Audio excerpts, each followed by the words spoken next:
Mesdames et messieurs, bonsoir et bienvenue dans ce premier numéro de la saison de l'invité de la semaine. On avait pris donc quelques semaines de repos histoire de reprendre des forces et venir vous retrouver. Et c'est avec beaucoup de bonheur, beaucoup de joie que je vous retrouve. Aujourd'hui, nous avons comme invité quelqu'un dont tout le monde a déjà entendu parler une fois dans la famille. Les familles qui ont des élèves, qui ont des étudiants et étudiantes, etc. Tout le monde a au moins ce numéro de téléphone. Et j'imagine comment il fait pour dormir parce que Mayotte demande beaucoup. Nous avons avec nous M. Combo Ali Debray, conseiller départemental de Mamoudzou 3, qui est aussi le président de la majorité au conseil départemental. Monsieur, bonsoir. Bonsoir Chamsidine, bonsoir à tous les Mahorais qui nous suivent ce soir. Oui, alors je disais que toutes les familles mahoraises avaient votre numéro de téléphone, nous y reviendrons. Mais je remets d'abord qu'on revienne sur votre formation, parce que j'imagine que vous n'êtes pas que conseiller départemental, que vous avez une profession à côté. Quelle est votre formation? Alors, moi, je suis travailleur médico-social. J'ai eu un parcours très bref professionnellement, parce que je suis sorti de l'école en 2010, très vite happé par une directrice qui était là, qui préfigurait à l'époque la maison des personnes handicapées. Et j'avais eu la chance, quand je faisais mes recherches de mémoire, on s'était rencontrés à un entretien, et elle avait gardé mon nom. 4 mois après, j'ai soutenu, diplôme en poche, je suis rentré. Et quand elle a eu vent de cette information, tout de suite, elle m'a appelé en me disant que je vous veux dans mon équipe. Et donc, du coup, j'ai fait mon petit bonhomme de chemin. Tout d'abord, comme agent de terrain, ça m'a permis de découvrir des endroits à Mayotte que je ne connaissais pas, même en tant que jeune Mahorais, des villages tels que Passikeli. Voilà, c'est professionnellement que j'ai découvert ce village, parce qu'ils sont sillonnés Mayotte pour recenser les personnes en situation de handicap. Un an après, on m'a proposé d'être coordinateur ici à Mayotte de ce qu'on appelle les enfants autistes. Alors, je fus le premier jeune Mahorais à être formé au diagnostic des jeunes autistes. Et je travaillais en lien avec le CRIA, le Centre de ressources interrégionales autisme, Mayotte-Réunion. Là aussi, ça m'a fait grandir de 10 ans à une année parce que j'ai côtoyé des professionnels très à la pointe de leur métier, tels de pédopsie, des psychologues de renommée avec des formations très poussées. Par la suite, un an après, on m'a proposé de prendre le poste de coordinateur du pôle enfant à l'AMDPH, à l'AMPH à l'époque de Mayotte. Donc j'ai occupé le poste de 2012 jusqu'au 29 mars 2015, date de mon élection. Voilà. Justement, pourquoi vous êtes allé en politique alors que manifestement, au niveau professionnel, ça se passe très bien. Je ne suis pas en train de dire qu'on va en politique quand ça ne va pas au niveau professionnel, mais pourquoi avoir franchi le pas d'aller à la politique? Alors, je ne vous cache pas, M. Chamsidine, que ce n'était pas prévu. Je vais être honnête envers tout le monde. Moi, j'avais d'autres ambitions parce qu'au départ, je m'étais inscrit comme technicien. Je ne voulais pas du tout rentrer dans ce monde. Quand bien même je suis né dedans, j'ai baigné, j'ai grandi, j'ai vu pratiquement passer tous les grands de Mayotte à la maison, parce que mon papa, voilà. Mais j'avais fait ce choix. Je pensais que, mais en même temps, comme on dit à Mayotte, le destin, on ne peut pas y échapper. Alors, je préparais mon dossier pour aller passer mon diplôme d'ingénieur dans le social quand un groupe de jeunes sont venus me voir chez moi en me disant que les élections s'approchent et on souhaite que tu sois celui qui portera notre drapeau. Mais vous avez eu beaucoup de chance. Vous venez vous chercher pour aller travailler, pour aller être directeur, pour aller être coordinateur, et après pour être conseiller départemental. Alors, je disais Combo Ali Debray. Vous n'avez pas un parent qui était député à La Réunion? Alors, pas un parent, mais j'ai un père, comme je viens de le dire, qui fait partie des premiers ici à Mayotte à défendre le gaullisme. Je me souviens encore les images, hein, là où on parle, il détenait encore cette fameuse chemise où il y avait, vous savez, le petit oiseau. Oui. Voilà. Donc c'était quelque chose qui était gardé jalousement dans sa valise. On est en 87-88. Il faisait déjà ses cotisations, même au niveau national, il contribuait. Et celui qui farouchement défendu ce premier candidat envoyé par Jacques Chirac ici, le fameux Casanova, contre Henri Jean-Baptiste. Et là, c'est des histoires qui font. Et mon prénom de Bré, je suis né en 81, fin d'année, le 16 décembre. Et c'était pas une belle année pour les gaullistes. Hein. Voilà. C'était l'année des C'était pas une belle année pour gaullistes, certes, mais de ce qu'il me raconte, en tout cas, dans nos discussions, même s'il y a eu des fêtes, hein, cette année-là, c'était François Mitterrand qui est arrivé au pouvoir, mais lui, il a été marqué par l'homme, si vous voulez. Et donc, du coup, ma mère est enceinte, il aurait dit, mon enfant, si c'est un garçon, il s'appellera Debré. Alors, j'allais dire c'était courant. Il y a eu quelques personnes. Il y a Debré. Nous avons à l'abattoir, il y a quelqu'un qui s'appelle Chirac. Nous avons Jacques Toubon, quelque part, aussi dans Mayotte. Il y a surtout des gens de droite qui ont donné leur nom comme ça aux enfants. J'aurais aimé qu'on revienne à la politique proprement dit. Vous nous avez expliqué comment vous en êtes venu à la politique. Est-ce que ce que vous faites aujourd'hui, la politique telle que vous la vivez, et votre rôle dans la collectivité, est-ce que vous vous attendiez à ça? Ça se passe comme vous vouliez? Alors, comme je vous l'ai dit, moi je ne m'étais pas du tout préparé. On est à 4 mois des échéances. Non, pas 4 mois, mais pour la déclaration, en tout cas, des candidatures. Comme je vous l'ai dit, un groupe de jeunes vient me voir chez moi, me disant, voilà, on souhaite que tu sois notre porte-drapeau. Dans un premier temps, voilà, j'ai rigolé, bien entendu. Ils sont partis, 3 jours après, ils sont revenus. Je leur ai exposé mon projet qui est personnel, mais à la fois aussi professionnel, en disant que non, là, je suis en pleine préparation. Je suis en train de monter mon dossier pour aller passer ma formation, rentrer en formation pour passer mon diplôme d'ingénieur.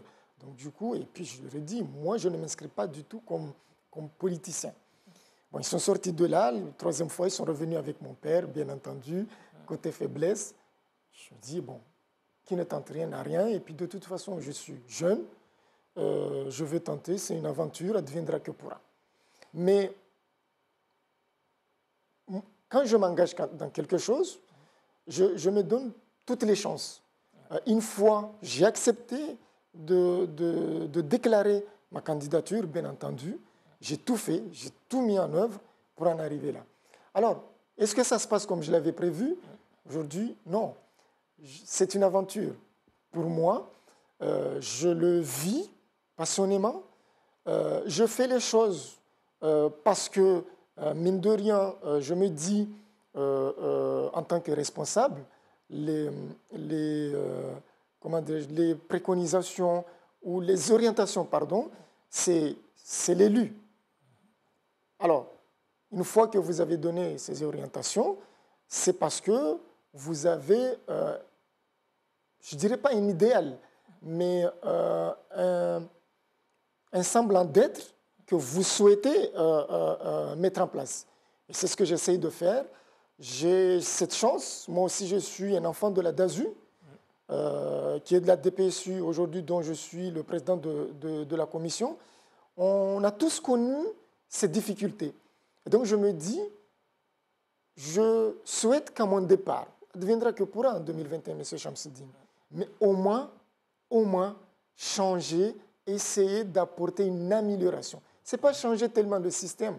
Je ne sais pas si j'y arriverai ou on y arrivera, mais au moins apporter une amélioration, qu'on ne soit pas ou que nos petits frères, nos enfants ne connaissent les mêmes difficultés que nous, on a connues. Mais justement, comment vous vivez le fait que, je disais au départ, c'était bien sûr une boutade, que toutes les familles de Mayotte vous connaissent, et surtout les familles qui ont des enfants à l'extérieur, qu'on vous téléphone.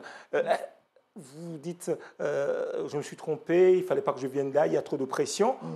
Ou bien cela vous fait réagir, c'est l'adrénaline, là, vous y plaisez? Alors, la pression, j'ai l'habitude. J'en ai l'habitude. Je pense que vous m'avez connu aussi ailleurs. Étant très jeune, j'ai porté l'équipe de Kaweni, qui était en première division. J'ai fait des matchs avec des équipes, avec des entraîneurs de renommée. J'ai en mémoire cette fameuse finale que j'ai jouée contre FCM à 2 reprises, où le match se soldait toujours à la fin à 1-1, et jusqu'à aujourd'hui, il n'y a pas eu de vainqueur. On ne m'a jamais fait cadeau dans ce village. Les critiques, quand même bien, vous essayez de bien faire, d'améliorer. Et donc, du coup, j'arrive aujourd'hui avec déjà cette expérience.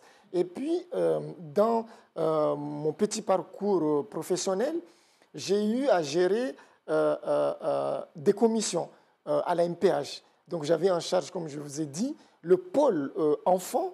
Ça veut dire que tous les dossiers des enfants en situation de handicap en Mayotte transitaient chez moi.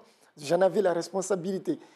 Du moment où c'est entré à la MPH, où c'est enregistré dans le logiciel, donc ça relevait de ma responsabilité.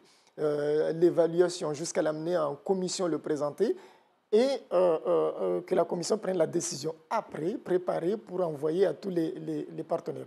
Donc, vous voyez, en termes de gestion de commission, j'avais déjà cette habitude. Et puis après, vous savez, quand on vient vous chercher, il y a une structure qui est en train de se monter. C'est aussi une pression, parce qu'on vous dit, je vous veux dans mon équipe, mais vous vous demandez, est-ce que je saurais être à la hauteur? Est-ce que je ne veux pas décevoir cette personne justement qui est venue me voir? Ben justement, je pose la question autrement. Vous avez dit que vous avez vécu cette situation d'étudiant et que vous avez aussi l'expérience des enfants en difficulté et des familles. Comment vous vivez alors le fait que toutes les familles comptent sur vous pour la suite des cursus scolaires de leurs enfants? Est-ce que vous vous sentez responsable? Ce n'est pas facile. Hein. Ce n'est pas facile, mais aujourd'hui, je dirais que la chance que j'ai, malgré ce qu'on entend dans les réseaux sociaux, ce qu'on voit, mine de rien, il y a des gens qui viennent vous voir, qui vous disent, qui vous encouragent, hein, en disant que voilà, ne faiblissez pas. Nous, on croit en vous. Quand vous nous parlez, on voit à peu près où est-ce que vous voulez nous amener. Et à travers ces discussions, rejaillissent même des propositions. Vous savez, si j'ai réussi, on a réussi à réviser le règlement intérieur. Ce n'est pas uniquement moi. C'est parce qu'il y a eu des discussions. C'est parce qu'on s'est nourri aussi de remontées de terrain à travers nos médiateurs. Donc aujourd'hui, je sais, je sens cette responsabilité qui est en moi de porter l'espoir ou les espoirs de beaucoup de familles mahoraises. On essaye tous les jours de nous améliorer et comme je dis, ce n'est pas facile, mais on a un guide. Moi, mon guide, c'est le président Sabahadine, avec lequel je partage tout ce que je fais.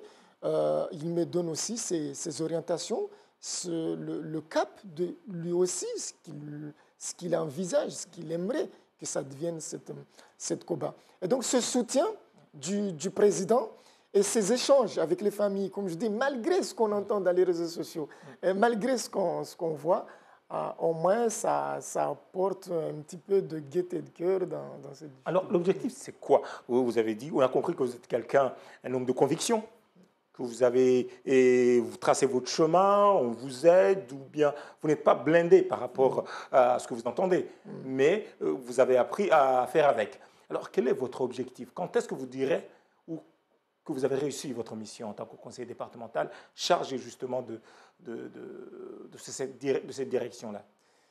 Vous savez, M. Jamsi, je vais vous dire quelque chose. Dans le cadre de ma formation, un jour, vous savez, lors d'un entretien, parce qu'à la fin de l'année, on faisait des entretiens pour valider notre année, on on m'a fait comprendre que l'idéal, atteindre l'idéal, ça ne doit pas être, comment dirais-je, une fin en soi. C'est un cap qu'on se fixe, mais aussi, il faut toujours se dire que la perfection, c'est quelque chose d'imaginaire.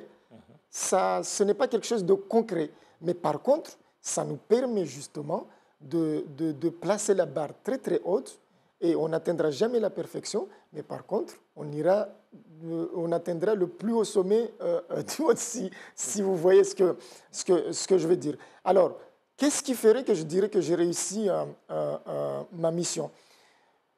C'est déjà essayer de régler, de mettre, si vous voulez, une régularité dans le versement des bourses pour les étudiants. Justement, j'allais venir là. Quand je commençais à parler de votre nom, on m'a dit tout de suite, demande-lui pourquoi la bourse, etc., etc. Chaque année, vous l'avez vécu, vous l'avez dit. Je me souviens, il y a très longtemps, alors c'est peut-être le Moyen-Âge pour certains enfants. Il y a eu le CNASEA qui était là, où c'était régulier, où on avait la bourse, etc. Qu'est-ce qui ne marche pas aujourd'hui? Qu'est-ce qui ne marche pas? Alors, comme je vous ai dit, l'élu, lui, il donne le cap. Les instructions, après, c'est des gens derrière qui doivent mettre en œuvre ces préconisations. Les techniciens, les petites mains, etc. Voilà. Et donc, aujourd'hui, nous, quand on est arrivé, vous savez, il y a déjà un logiciel qui était payé à l'époque. 200 000 €.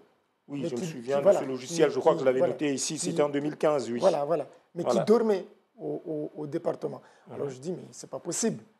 Donc du coup, et puis vient cette prérogative au niveau du gouvernement de passer à la dématérialisation. Ce que j'avais constaté aussi, c'est que les pièces qu'on fournit, c'est quand même des données. Les pièces, c'est-à-dire les extraits de naissance, etc. Oui. Donc, je me dis, non, on ne peut pas continuer comme ça. Il faut qu'on se protège en termes de responsabilité. Et donc, on va passer à la dématérialisation. Après, je dis... C'est-à-dire que vous allez scanner toutes ces pièces. C'est ce qu'on souhaite. Avec le logiciel actuel, sur cette partie-là, on pêche. Vous savez, nos étudiants sont obligés de mettre des feuilles blanches, les scanner, pour qu'ils puissent passer à l'étape suivante. Or, avec le nouveau logiciel qu'on est en train de paramétrer actuellement, justement, on va gommer tout ça.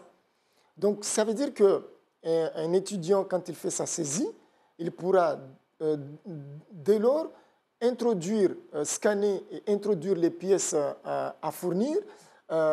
Et quand il a fini la procédure, ça veut dire qu'il n'y a plus rien. Les familles ne sont plus dans l'obligation d'amener des documents papier pour les fournir à la DPSU. Autre chose, c'est que nous, en tant que responsables, vous savez, il faut des ajustements, des réajustements, des politiques. Aujourd'hui, on n'est pas en capacité de lancer des requêtes. Et c'est ce qu'on souhaite. Ce sont les outils qui vont nous permettre, après, de s'ajuster, de réajuster et de faire d'autres propositions et des orientations nouvelles. Alors, vous êtes en train de nous expliquer que c'est un problème technique. C'est purement un problème technique. Et c'est ce même problème technique qui a fait que nous avons eu, il y a quelques jours, des personnes, votre personnel, qui est descendu pour dire que vous voulez un nouveau logiciel, des meilleures conditions de travail. Ça me fait penser à Parcoursup, que nous avez annoncé comme étant la machine, et le logiciel qui allait tout arranger. On a le résultat aujourd'hui. J'ai comme l'impression que les politiques que vous déployez sont trop fragiles. Une machine, enfin j'allais dire une puce, arrive à les arrêter. Alors, vous savez, l'informatique, M. Chamsidine, je ne vous apprends rien. C'est quelque chose de très fragile, comme nous le savons. Moi, je ne suis pas informaticien. Je ne me permettrai jamais de porter des jugements. Ils font déjà beaucoup d'efforts. Ils nous accompagnent au quotidien. Ce que j'ai constaté, moi, c'est que cette année, nous avons fait l'ouverture du site pratiquement 6 mois. du 31 janvier jusqu'au 31 juillet. Il n'y a pas eu de bug. Et c'est ça ce que je retiens, cette amélioration. Parce que c'est notre credo, de se dire que chaque année, il faut qu'on apporte une amélioration. Donc cette année, ce que nous souhaitons, c'est que nos étudiants ne soient plus dans l'obligation d'introduire des feuilles blanches pour pouvoir passer aux étapes suivantes lors des saisies des demandes. Et autre chose, comme je dis, ça va aussi faciliter le travail de nos gestionnaires, puisque avec le nouveau logiciel, une fois qu'on a rentré le nom de Chamsidine, on a rentré sa filière, son niveau, il y a des applicatifs à cliquer, ça te donne directement le montant. Ce que tu as perçu, vous avez perçu en cours d'année, même les années passées. En fait, on a tout votre parcours. Et ça nous facilite aussi le travail avec la pairie, puisque vous savez, ce n'est pas la DPSU qui paye, mais on est dans des fichiers sécurisés qu'on envoie à la pairie. Ils ne sont plus dans l'obligation, là aussi, d'aller passer 2-3 jours de vérification. Donc, alors, tout ça, on s'inscrit dans l'amélioration, mais... Combois Debré, je suis allé chercher dans nos archives, même si, oui, dans nos archives, une déclaration que vous avez faite, c'était que vous donnez plus de moyens, que ce n'était pas une obligation, que le conseil départemental s'engage, et que tout cela, vous êtes en train de nous dire aussi qu'il y a eu un grand désastre. Est-ce que vous vous dites, les familles ne comprennent pas ou ne voient pas ce que nous faisons, parce que derrière, les familles poussent, ou bien vous vous dites que, voilà, on s'est peut-être trompé, il faut qu'on recommence. Comment vous vivez cela? Alors, vous savez, moi, j'ai aucun problème avec la critique. J'ai un grand-père qui est aussi une personne très ressource pour moi, qui me dit, mon garçon, pour avancer dans la vie, il faut accepter la critique. Parce que la critique, ça te permet déjà de vous remettre en cause, de vous améliorer, et d'aller de l'avant. Je comprends tout à fait ces familles. Vous savez, on est passé par là, on a eu nos parents aussi. Moi, mon papa, à l'époque, faisait les va-et-vient à la DPSU. Tout ce que je peux dire aujourd'hui, c'est que c'est un travail d'ensemble. Je ne dirais pas qu'on n'est pas compris, je ne me permettrai pas. C'est un travail d'ensemble. C'est à la fois la collectivité qui est là pour apporter les moyens, à la hauteur de ces moyens aussi, mais on ne pourra jamais remplacer les familles. Ça aussi, il faut qu'on en soit conscient. Il n'y a pas que les problèmes de versement de bourse. On peut discuter sur d'autres sujets. Et c'est là où, moi aussi, j'attends les Mahorais. Alors, on a eu la visite de la commission sur l'éducation et la culture ici à Mayotte, qui est venue à un moment où il y a donc ces problèmes de vent, pour une partie des étudiants qui n'ont pas de papier, etc. Est-ce que tout cela, vous avez d'abord pu rencontrer la commission? Malheureusement, non.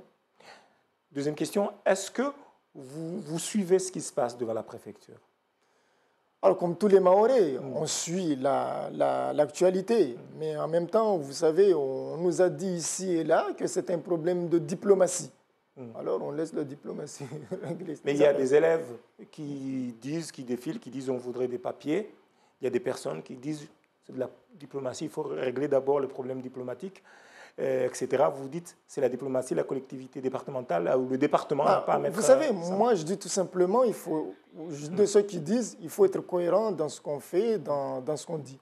Vous ne pouvez pas tenir un discours envers les uns ici et envers les autres, ou vouloir tenir un autre discours. À un moment, vous vous perdez, vous emmêlez les pédales. Et c'est ce qui est en train de se passer. Une dernière question, est-ce que vous considérez que vous avez passé, malgré tout ce qu'on a dit, une bonne rentrée? Ah, vous savez, moi je ne pars jamais en vacances à cette période, donc c'est une continuité pour les autres. Ah oui, M. Chamsidine, quand vous êtes en vacances, moi je suis en pleine préparation des commissions et aussi veiller à ce que les étudiants puissent avoir leur premier paiement. Ça, c'est ma hantise à moi à chaque rentrée scolaire. Alors cette rentrée, elle est comment? Bon, je dirais pour l'instant, c'est mitigé. C'est mitigé. Ça veut dire? Vous n'êtes pas satisfait? On ne peut pas être satisfait quand on n'a pas le logiciel pour payer la bourse pour les étudiants. Merci beaucoup. Professionnel jusqu'au bout. Merci beaucoup, Monsieur Comboili Debray. Je rappelle que vous êtes le président de la majorité au conseil départemental de Mayotte et que vous êtes le directeur de la DCPU. Je suis le président de la COBA. COBA, ça veut dire? La commission d'octroi de bourse et d'aide. Merci beaucoup et bonne soirée à vous. Merci.